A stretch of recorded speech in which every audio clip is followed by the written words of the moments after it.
और चलिए रुक करते अगली खबर की ओर। गृह मंत्री अमित शाह ने न्यूज एजेंसी एएनआई को दिए इंटरव्यू में लोकसभा चुनाव, बीजेपी के नेतृत्व, अरविंद केजरीवाल की तिहाड़ जेल से रिहाई से लेकर पीओके तक कई मुद्दों पर बातचीत की है। साथ ही उन्होंने एक बार फिर कहा कि लोकसभा चुनाव में जीत के बाद प्रधानमंत्री नरेंद्र मोदी तीसरी बार देश का नेतृत्व करेंगे। देखिए रिपोर्ट।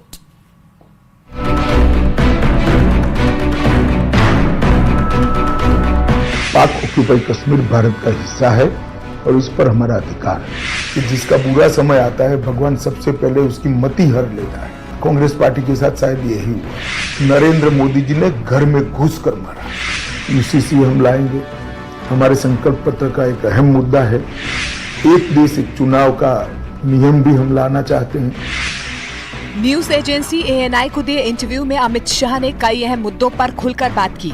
इस दौरान अमित शाह ने दिल्ली के सीएम अरविंद केजरीवाल की रिहाई और आम आदमी पार्टी सांसद स्वाति मालीवाल के मुद्दे पर वो बोले।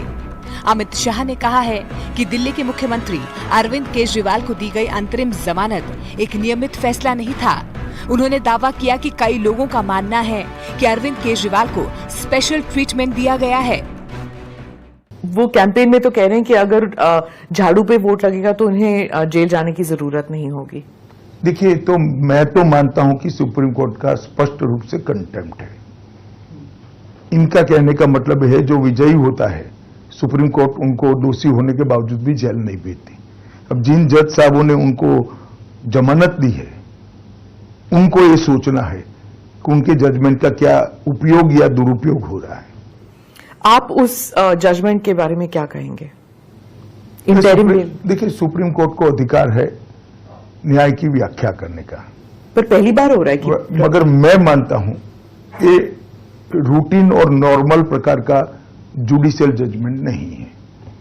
काफी लोग देश में मानते हैं कि स्पेशल ट्रीटमेंट दिया गया है। जो उत्तर प्रदेश में इंडिया अलायंस में एक नई जान आ गई है जब से केजरीवाल आए हैं, उनका नैरेटिव थोड़ा अग्रेसिव हो गया है, क्या ये आप मानते हैं?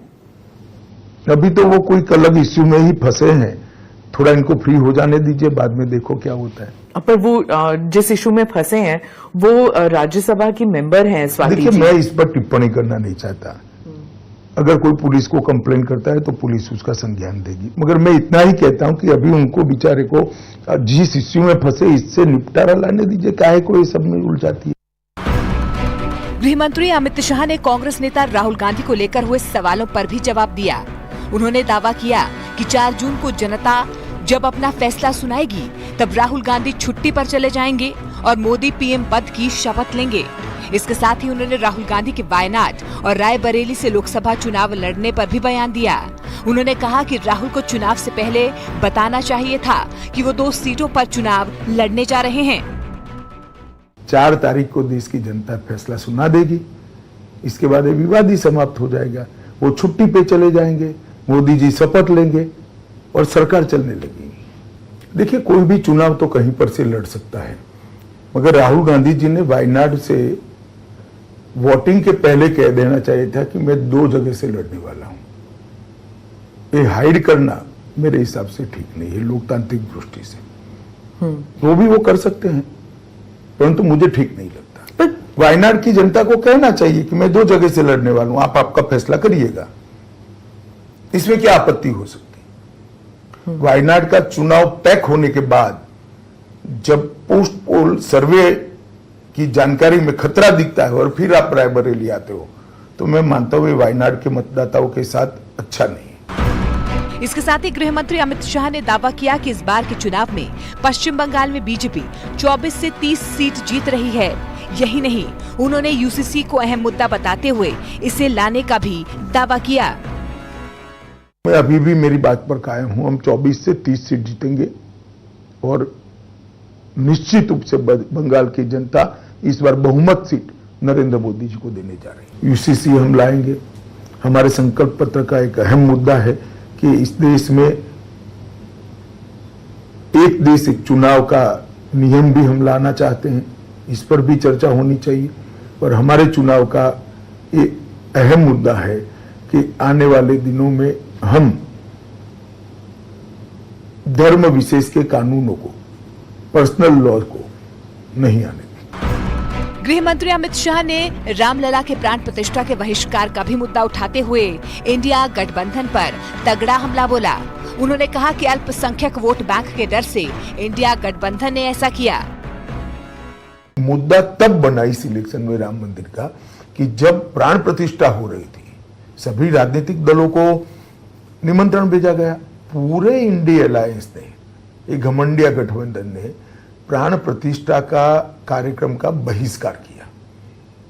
और मेरा स्पष्ट आरोप है, जिसका जवाब उन लोग देते नहीं है, कि उन्होंने अपनी माइनॉरिटी वोट बैंक के डर से वहां जाना मुनासिब नहीं समझा।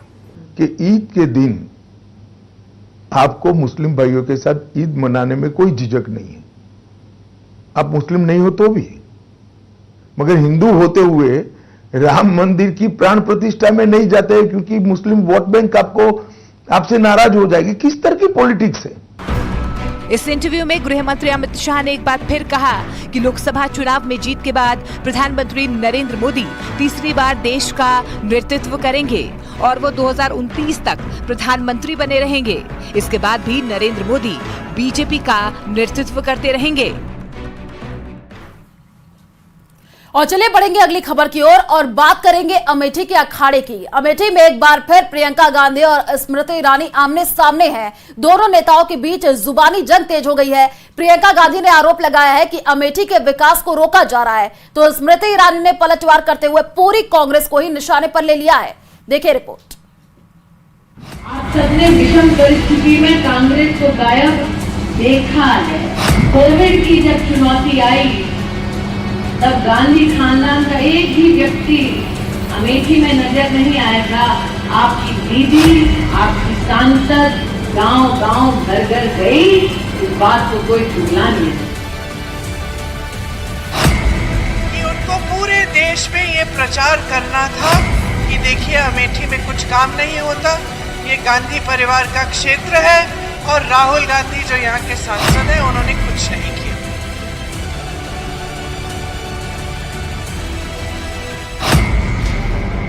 कभी स्मृति ईरानी की ललकार। कांग्रेस ने कह दिया कि अगर राम भक्त एक भी वोट डालेगा कांग्रेस के पक्ष में तो वो मंदिर के निर्माण का निर्णय बदल देंगे। कभी प्रियंका गांधी की हुंकार। कि उनको पूरे देश में ये प्रचार करना था कि देखिए अमेठी में कुछ काम नहीं होता। अमेठी के रण में स्मृति वर्सेस प्रियंका की जंग। देश की हॉट सीट में से एक अमेठी का सियासी पारा चढ़ता जा रहा है। यहाँ बीजेपी और कांग्रेस ने चुनाव प्रचार में पूरी ताकत झोंक दी है। मंगलवार को अमेठी में प्रियंका गांधी और स्मृति ईरानी में तीखी तकरार देखने को मिली। कि उनको पूरे देश में ये प्रचार करना था कि देखिए अमेठी में कुछ काम नहीं होता। तब गांधी खानदान का एक भी व्यक्ति अमेठी में नजर नहीं आया था। आपकी दीदी, आपकी सांसद गांव-गांव, घर-घर गई, इस बात को कोई छुपा नहीं सकता। दरअसल प्रियंका अमेठी में एक सभा को संबोधित कर रही थी। इसी दौरान उन्होंने स्मृति ईरानी पर जमकर निशाना साधा। साथ ही उन पर झूठ बोलने और अमेठी का विकास न करने का भी आरोप लगाया।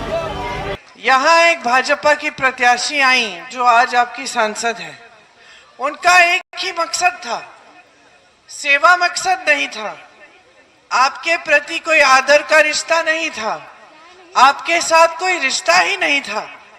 वो यहाँ इसलिए आई कि उनको पूरे देश में ये प्रचार करना था कि देखिए अमेठी में कुछ काम नहीं होता, ये गांधी परिवार का क्षेत्र है और राहुल गांधी जो यहाँ के सांसद हैं उन्होंने कुछ नहीं किया। ये दिखाने के लिए और देश को दर्शाने के लिए वो यहाँ आई और उन्होंने काफी झूठ फैलाए। कांग्रेस ने कह दिया कि अगर राम भक्त एक भी वोट डालेगा कांग्रेस के पक्ष में तो वो मंदिर के निर्माण का निर्णय बदल देंगे। अब इतना अहंकार तो अशोक रावण में भी नहीं था। राम जी के मंदिर के निर्माण को पलट दे ऐसी ताकत किसी में नहीं। मैंने कहा भाई अशोक तो सलोन में है, मैं गौरीगंज में हूँ। हमारे यहाँ हनुमानगढ़ी का हनुमान जी का मंदिर है। दम है कांग्रेस में तो पताका हाथ लगाकर दिखा दे। ईंट से ईंट ना बजा दी तो हम भी अमेठी वाले हैं। इस जुबानी जंग की गवाह अमेठी की जनता बनी, जहां प्रियंका गांधी अमेठी से कांग्रेस उम्मीदवार किशोरी लाल शर्मा के लिए प्रचार कर रही हैं, तो वहीं बीजेपी उम्मीदवार और केंद्रीय मंत्री स्मृति ईरानी ने राहुल गांधी और कांग्रेस पर जोरदार पलटवार किया। ये पहली दफा नहीं है जब अमेठी के अखाड़े में स्मृति वर्सेस प्रियंका गांधी की जंग देखने को मिल रही है।